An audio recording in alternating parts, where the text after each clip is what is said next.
So as you open up to Joshua chapter 2, or as you fire up your devices, here's some context. Long story short, the Israelites are in bondage. And so God sends Moses, let my people go. He let them go after a while. Split the Red Sea, they're walking, boom.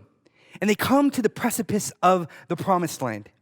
And so what Moses does, he gets 12 spies to go spy out this land that God said it is their land. And so these spies go and they say, man, it's a land filling with milk and honey. It's amazing. It's great. But you know what? There's giants and there's fortified cities and, oh man, we're going to die. And as the Israelites, they heard this. They're like, oh man, like why did God bring us here to die? Like, let's just go back to Egypt and be slaves once again. Oh God. So God's like, all right, you know what? New Epi translation. All right, you know what? You guys are going to wander around, and you guys will not enter into the promised land.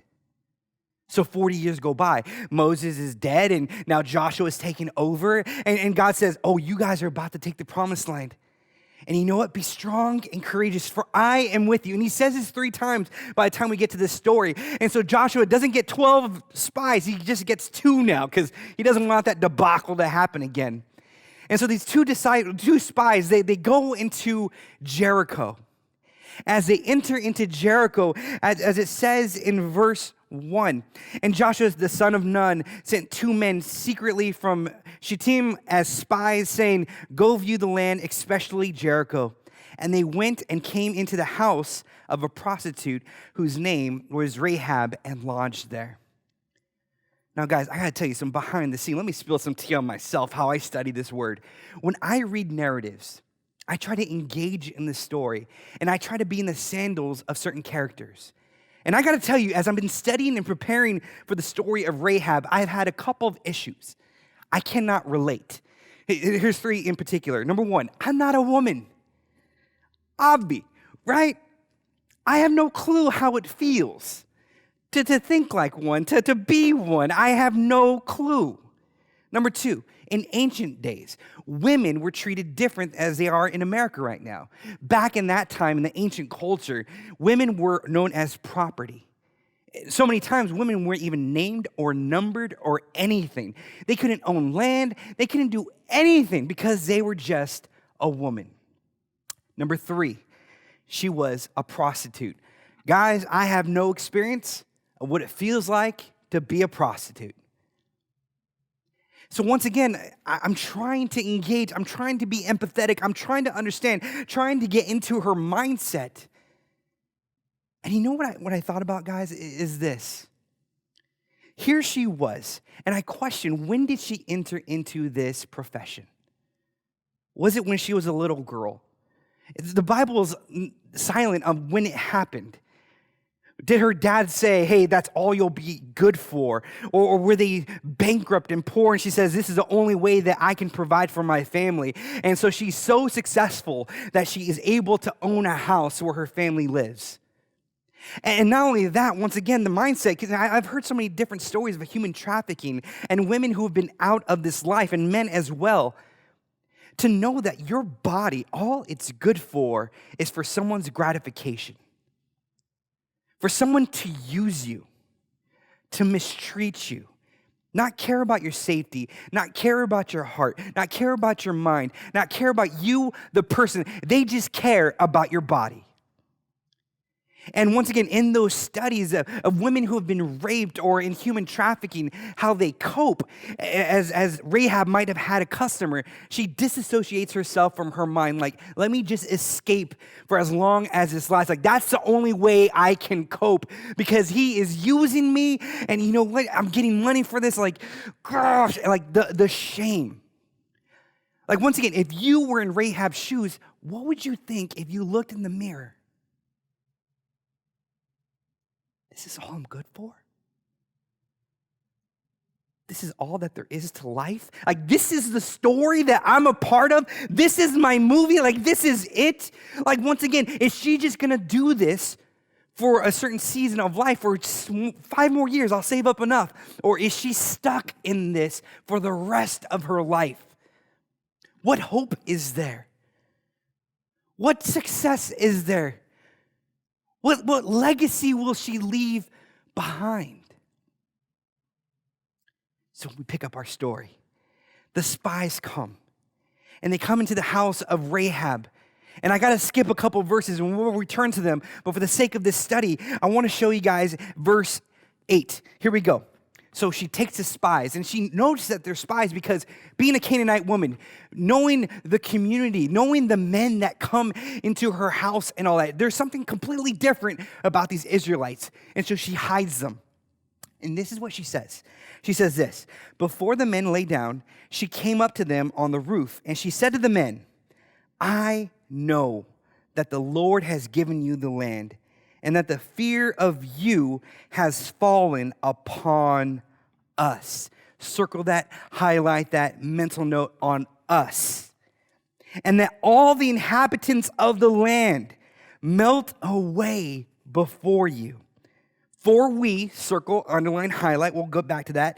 For we have heard how the Lord dried up the water of the Red Sea before you when you came out of Egypt, and what you did to the two kings of the Amorites who were beyond the Jordan, to Sihon and Og, whom you devoted to destruction. And here's the key verse, guys, verse 11. Hey, I need you to pay attention. Ray, check this out. Verse 11. And as soon as we heard it, our hearts melted, and there was no spirit left in any man because of you, for the Lord your God, He is God in the heavens above and on the earth beneath. Here's why I wanted to visit these verses first. Because there's some time within the past 40 years that the story went all the way from Sinai in the wilderness all the way to Jericho. Their reputation superseded them, that maybe Rehab, I don't know how old she was at this time, she heard about it, and it melted her heart. This could have been 10 years. This could have been 20 years. This could have been 39 years. I don't know. But day in and day out, she had this in her mind and she had this in her heart saying, oh my gosh, there is a God that is so alive. There is a God that takes care of his people, because Rehab lived in Jericho, a Canaanite culture that worshiped so many different deities and different gods that only wanted something from people and never gave protection, never gave purpose, never gave life. And can you imagine, once again, disassociating with Rahab's mind? This is all I'm good for. There's no larger story.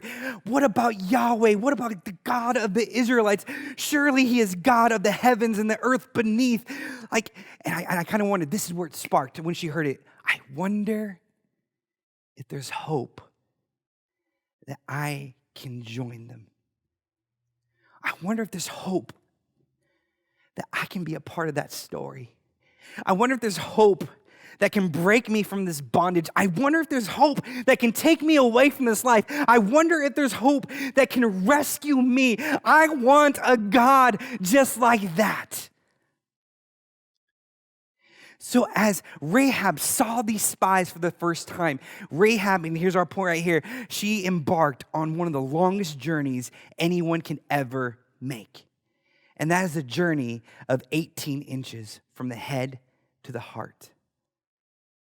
It's the longest journey because so many of us know what we should do. We know what is right, but it never makes it to the heart where we say, I'm going to live it, and I'm going to do it. You see, what Rehab did, when she saw the spies, she embarked on that journey. And I don't know if you noticed this, guys. Rehab was still a prostitute at the time. She wasn't cleaned up. She didn't know all Torah. She didn't already do and say everything to the Israelites. She was still a hot mess, guys.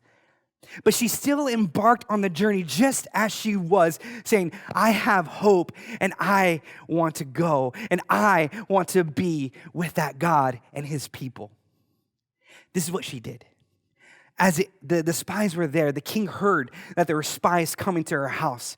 And so he sent different guards, armed guards, and they said, Rehab, where are they? We heard that they're here. And she lied. The consequence for lying to these armed guards was her very life. And not only her life, her business, her success, her house, her family, her friends, everyone that is with her, dead. And she says, it is worth it. That journey of 18 inches had caused her to act in righteousness to hide the people of God. In the book of James, it attributes what she did as righteous. What she did, guys, in the book of Hebrews in chapter 11, it's known as the Hall of Faith. And that's where you have Moses and Abraham and Isaac and Jacob and all these people. But you'll notice that Joshua is not mentioned, but Rehab is. Why is she in the Hall of Faith? Because she started that journey of 18 inches. Can I tell you the other repercussions of her journey? Guys, open up to Joshua chapter 6. I'll race you. I beat you. It's probably on the screen now. Okay. Joshua chapter 6, verse 22. So this is what happens. The spies go back to Joshua and they say, hey, the Lord said it's ours. Let's go. And so they march around Jericho. It's an awesome story. Read it, guys. And so the Israelites are coming to plunder the land and take over. But the spies made an agreement with Rehab that they will protect her and her family so that she can be a part of this community, so she can join this God that's so active and alive. And so you read in verse 22, but the two men who had spied out the land, Joshua said, go into the prostitute's house and bring out from there the woman and all who belong to her, as you swore to her. So the young men who had been spies went in and brought out Rehab and her father and her mother and her brothers and all who belonged to her. And they brought all her relatives and put them outside the camp of Israel. And they burned the city with fire and everything in it. Only the silver and the gold and the vessels of bronze and of iron they put into the treasury of the house of the Lord. But Rehab, the prostitute, and her father's household, and all who belonged to her, Joshua saved alive. And she has lived in Israel to this day because she hid the messengers whom Joshua sent to spy out Jericho. The journey that she chose to take not only affected her life, but it affected her family. It affected her friends. It affected everybody in her household, her sphere of influence. And then as you read on in Matthew chapter 1, it goes over the genealogy of Jesus. And you know what her journey of 18 inches, you know who else it affected? Her great-great-grandson. You know who that is? King David.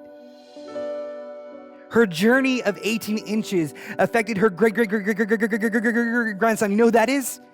Jesus Christ. Let's spill some tea here real quick. The life that God has for you guys is to be part of a larger story, of a kingdom that is live, a kingdom that is thriving, a kingdom where God reigns. And your journey, guys, doesn't only affect your life and the time here on earth, but it affects your future lineage. It affects your future grandchildren and your great-great-grandchildren. And you see, guys, just look at this. Your life and your kingdom, if you're living in your own story, your own movie, it will fade and it will pass away and not be remembered. But you can be part of this kingdom, this larger story, and your future lineage as well, if you take that step of 18 inches, just like Rehab.